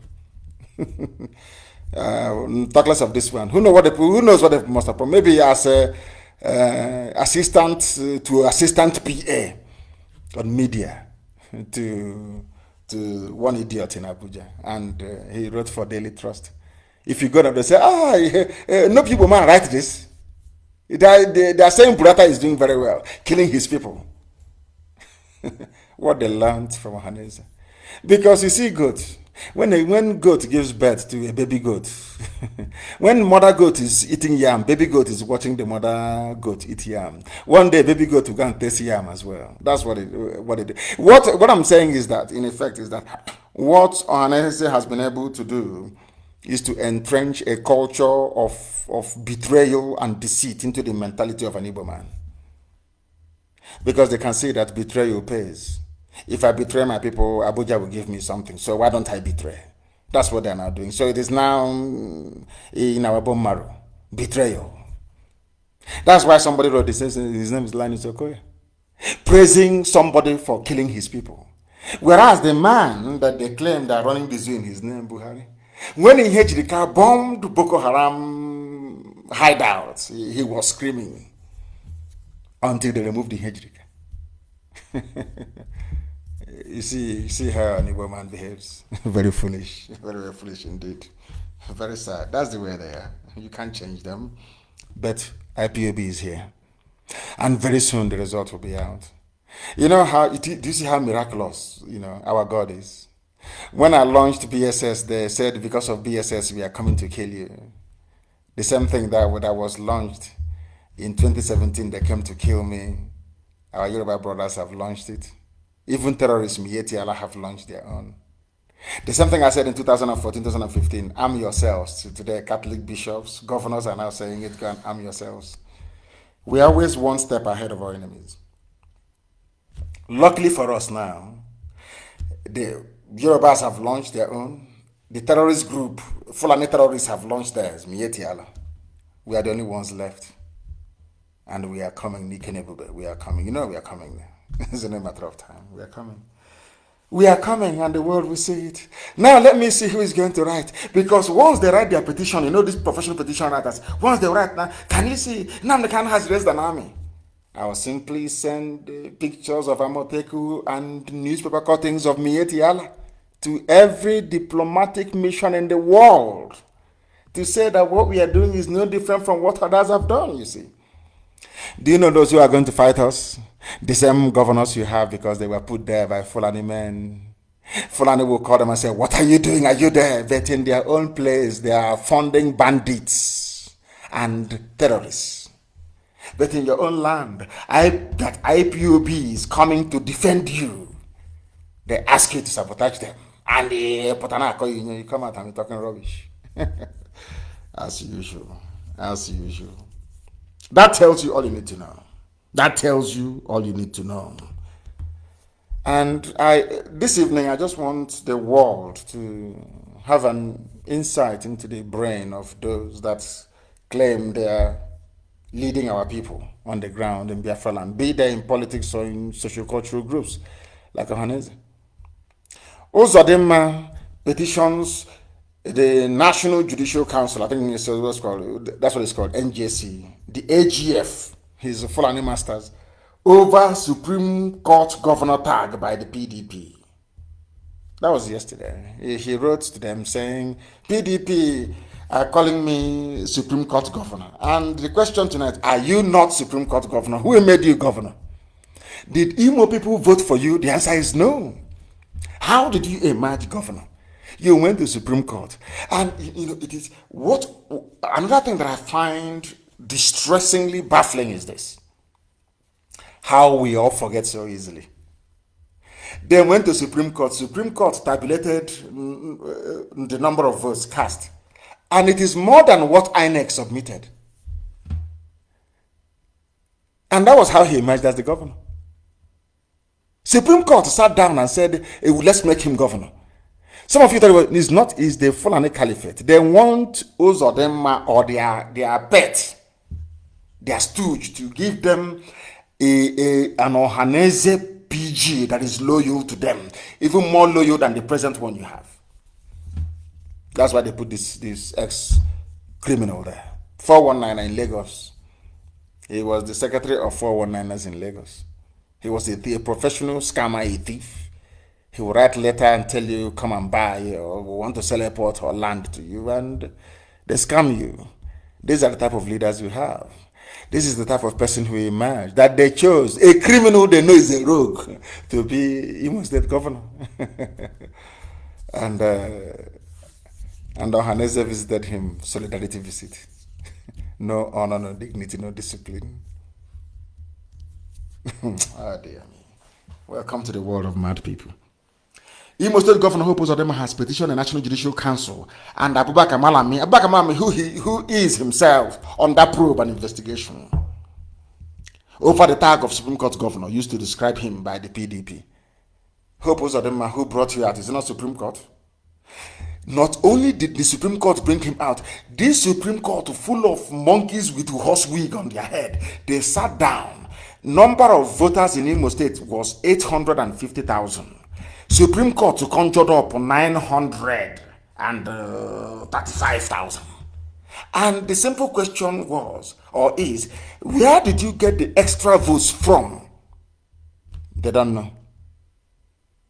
Is INEC not your umpire or electoral referee set up by an act of parliament? Yes.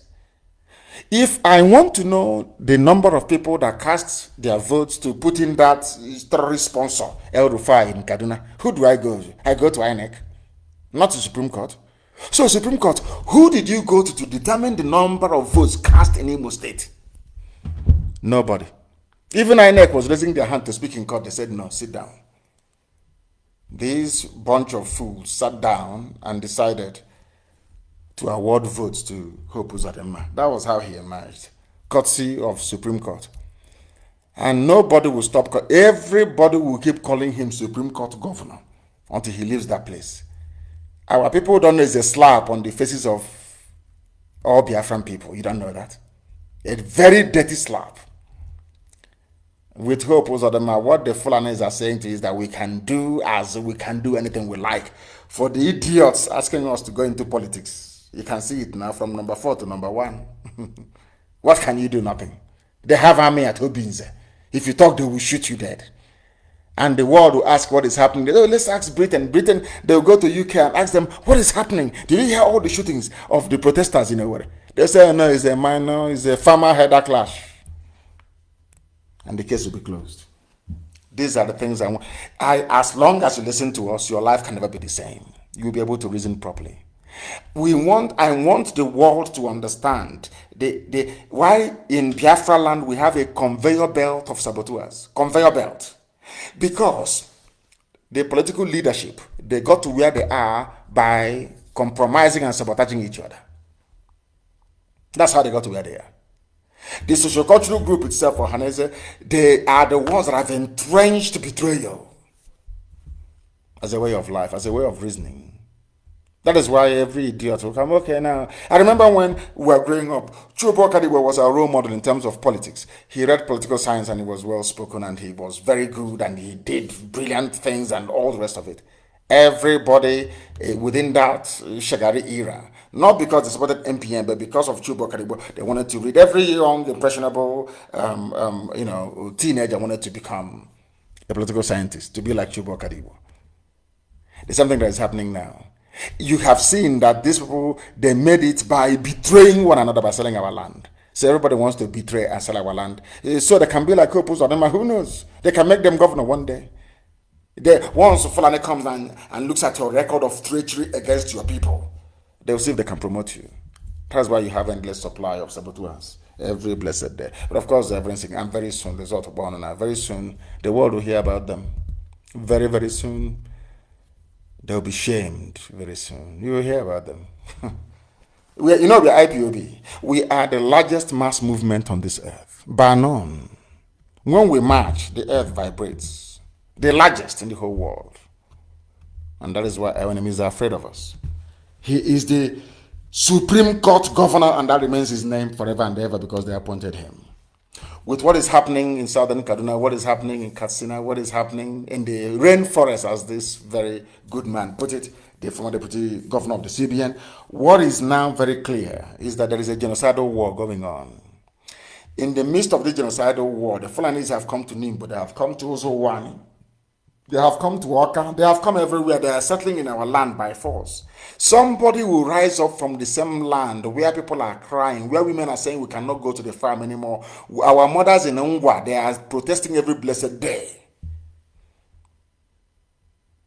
That's their land, they can no longer go to the farm. And somebody from there, a so-called politician will rise up and say, I'm fighting for one Nigeria. Unbelievable. They have prepared and are not taking anything for granted, the Fulani Janjaweed. Their mission is very clear and nothing will stand between them and accomplishing their goal. Our people always fail to understand that Islam will always expand. It's a natural phenomenon. It will always expand. It can never stand still. There are good Islamic scholars. There are good people who are in Islam. I've engaged some of them in discussions. There are good people. Somebody's religion is something very private. It's between you and your God. Anything you want to worship is entirely up to you. But the Fulanis have used this religion to deceive the Hausa people and conquer them. They used it to deceive the Gwari people, the Nupe people, convinced everybody, conquered them all the way to Igala land. Do you understand? And they're still using it till today. And it will not work with IPOB. And we are saying to them, to the whole world concerned, we are very intelligent. We have scientists who can make things happen. And as I said, in the not too distant future, the result will be there for all to see. We don't care what you say. I don't give a damn what you're going to say. I don't give a toss. You know us, not the way we operate. We don't give a damn what the world will say. The Biafra must stand. If you ask me to stay in the zoo, that means you want me to be Islamized by force against my will, and that will not happen. It won't happen. And as I keep saying, there is nothing I have said before that we've not done. And when I tell that Biafra is coming, it's coming. It doesn't matter what our enemy is, it doesn't matter. Instead, all of us will die there. I'm saying it in the open. Cut out this clip and send it to diplomats as they normally do. Cut it out. And as you're cutting it out, you also know we are doing our own. All those things you said about Boko Haram, all those things that El Rufai did, paying killers, all those things, we are also supplying them. We know you bribe them. We know that the diplomatic community in the zoo, they are corrupt. We know that you pay diplomats. Once they come to the zoo, you give them $1 million each to start with as a welcome package, so they can be sending false reports back to their home nations. We know that for sure. But we're now going to tell you that Biafra is truly the last miracle on this earth. No matter what you do, you can't stop Biafra from coming. None of the Efulefus, all these idiots talking rubbish, nonsense. We want presidency, this, president. All of you, when the chips are down, you will run. You will go to Katsina and do your presidency there. Mad people everywhere. You people are sick in the brain. You are the only ones who think you can climb the grisly pole of political patronage by disparaging your own people. How foolish. Now listen, they are coming. And they will not stop until they conquer all of you. You know that it's the same way will come from when they are carrying somebody else's corpse. You don't feel it. Once that person is not your relative, you don't feel anything until it happens to you. And always have, if you've learned nothing tonight, have this at the back of your mind. All the one Nigeria garbage that Azikiwe played, where did it get us to? To tell you how much they hate us. To tell you how much Britain and the Fulani, how much Britain has turned the brain of the Fulani to hate. Once they see a Biafran, if they see an Igbo man, it is pure hatred. Is this? The day that I realized that Ojukwu never seceded, the day it came, but if you see how they went into history books all over the world, even on secessionist, you would think that Nigeria has been existing for the past 6,000 years. Nobody took time to say, but these people have been existing before you created your Nigeria. Nobody said that Ojukwu went to Aburi and negotiated a confederation with Gowon. Nobody said it. Nobody wrote and said Ojukwu stayed in Enugu and said, no, I will not go back to join a one unitary Nigeria. On Aburi I stand. They never said that, which was restructuring. So all the idiots talking about restructuring want to restructure. I ask you, what did Ojukwu go to Aburi to do? You know their brain is so shallow. You know, zoo education. They don't retain information. The thing about the brain of your average Nigerian, a monkey in the zoo, is that they have a sandy brain. You pour information, they retain it for one day, and it keeps percolating until they go to the toilet and they urinate it out. And it's gone. They don't know how to hold anything for reference purposes. They don't know the reason why you go to school and you learn is for reference purposes. You tell them something, they cannot retain it. You say to somebody now, the reason why I don't believe in Nigeria is because look at those that believed in it. Where are they today? Like Azikiwe. When he or she wants to respond to your argument, they forget entirely what you've just said. They go to a new point. I say, oh, but I want to be a Nigerian. But those that went before you and preached one Nigeria, their villages are now under Fulani occupation. Do you still believe in one Nigeria? They can't answer. And then the next day, they go back to the old argument. That is the brain, very porous brain of these people. In all these genocidal conflicts, lives have been lost. And I want all of you to understand that the reason why the Fulanis are getting away with murder, literally, is because Britain is supporting them. As I said, immediately after the Second World War, there was a gentleman's agreement, reminiscent of the 1884-86 Berlin Conference on the partition of Africa. Do you know what they decided? They said that anywhere you are remains your area of influence. Although we may give them their flag as independent nations in Africa, but we still control their destiny. Ask me how, and I will tell you. Some of you don't know this, but I've said it before, and allow me to repeat. You see Togo, after Benin Republic and before Ghana. Do you know that Togo was a German territory before? Togo was a German colony. It was given to France as compensation or reparation after the Second World War. Are you aware of that? Togo in Africa, that had nothing to do with the war in Europe, was used to compensate France. Do you know that Cameroon was also German? Do all of you know? You see Cameroon here. Both Ambazonia were dear brothers of Ambazonia and the North. Do you know that they were controlled by Germany? that after the Second World War, they cut it off. Northern part was given to France. The southern part, the Anglophone, was given to British as compensation. You see Africans in our villages fetching water from our stream, trying to make ends meet. They were in Europe discussing who will own us. That was how Togo became a French colony. That is how Togo is today using CFA. Do you understand how they share your lives? So anybody telling you that Britain doesn't decide what is happening in the zoo, you are either deceiving yourself or you are completely daft. They still see Nigeria as British territory till tomorrow morning. You cannot do anything there without going to Britain first. Why is it then, why therefore is it difficult for all the French West Africa to break away from CFA? Break away now, let's see. You can talk, you can do all your meetings you like, but France is controlling you, and so shall it be. Because you're niggers from Africa, you have no direct control over your lives. You sold your future, your fathers betrayed you, all of you. You are properties of the Europeans. This is called neo-colonialism. You are nothing.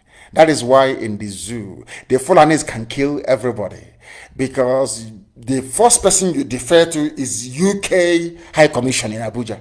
You ask them what is going on, and you say it's nothing, it's just a minor clash here and there. And they continue to enslave you. You see how your life is? The life of a nigger is very, very hard, isn't it? Defend yourselves against them. That is the talk. But if I say defend yourselves, they say Nnamdi Kanu is a terrorist. But Boko Haram and Miyetti Yala, who are the ones, the bandits killing people, no one has gone for ex parte motion, asking for them to be tagged the terrorist group. All of you are there, 200 million people, as foolish as ever, mopishly looking, looking.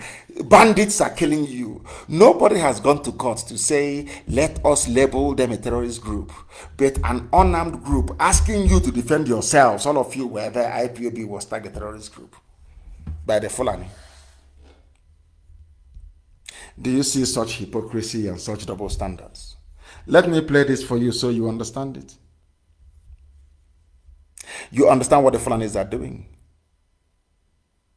This man called Lafia is called, the former central bank governor.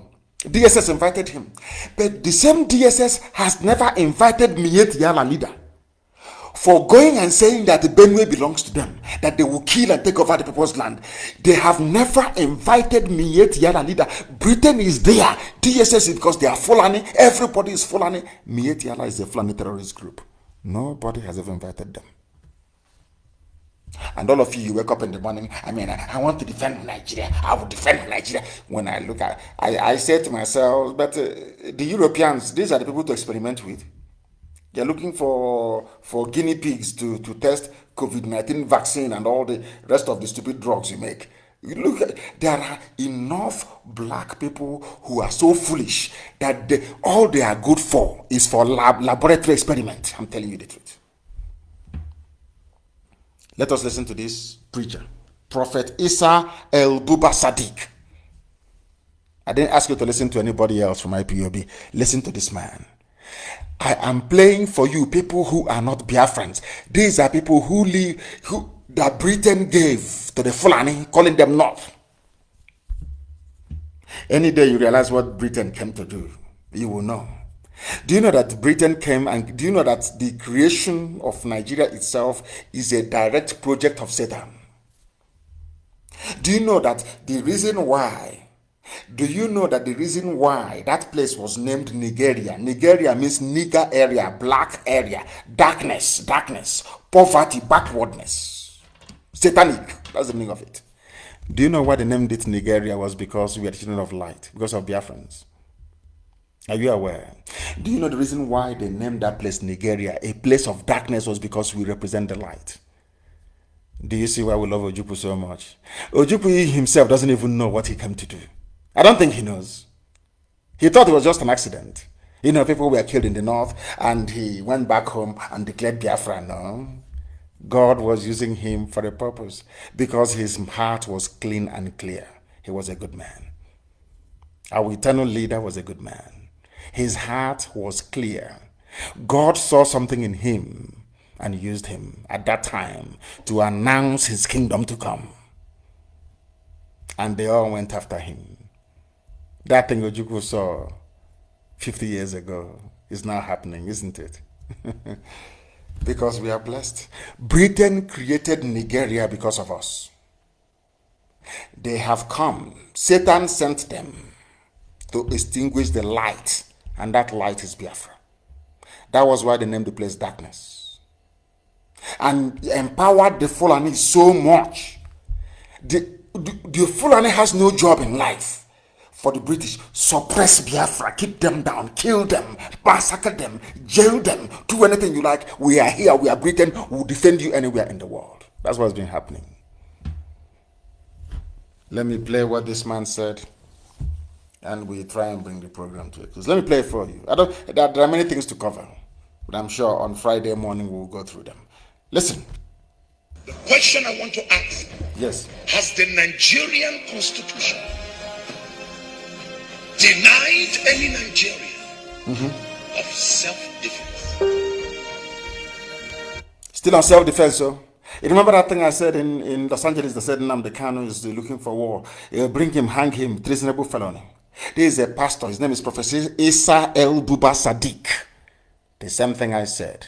The same thing Roman Catholic priests said. May God bless them. Roman Catholic bishops. The same thing that our dear brother My Life said on Crossfire interview.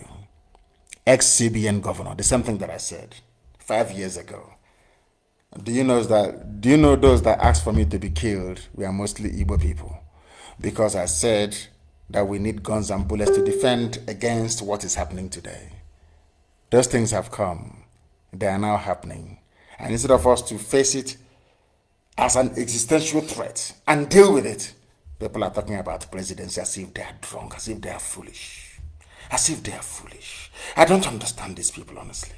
I don't. And I keep asking, the same road that Zik and Nnamdi Azikiwe took that led to the massacre in Nimbo and Ozo 1 is the same route you want us to take again. They've learned nothing from history. Let us listen to this very prophet. And if the answer is no, that the Constitution of Nigeria has given you the power as a citizen to defend yourself when the aggressor comes on. The question I want to ask everyone of the increase in the militancy and the attack on innocent lives. By the Fulani. The question I want to ask you. Ask it. What stops you from defending yourself? What stops you from defending yourself? The same thing Nnamdi Kanu said 2014, 2015. Everybody is now waking up to that reality. The same thing that IPOB formed, BSS, that people are now forming today as vigilantes to defend their nations. We are always one step ahead of our enemies. And when we unveil who we are, the whole world will be shocked. Then they know we've not been sleeping, we've not been joking. Then we tell them that this same Biafra, if you don't give it to us, we'll all die there. I'm telling you, we'll all perish there, all of us will die there. We'll have nothing. Let us tell them we are learned people. If Janjaweed, Boko Haram, uneducated, unintelligent people can hold you down for very many years, think of what we can do in this day and age. If our fathers can build a Juku bucket, think of what their children and their children's children can build today. We are fanatical about Biafra. And I want Britain to understand this. I'm an Anglophile. I hold a British passport. I love England very much. English people, they're nice people. The British, in essence, if you meet an average British person, they are conscientious. They are very good people. They don't believe in evil.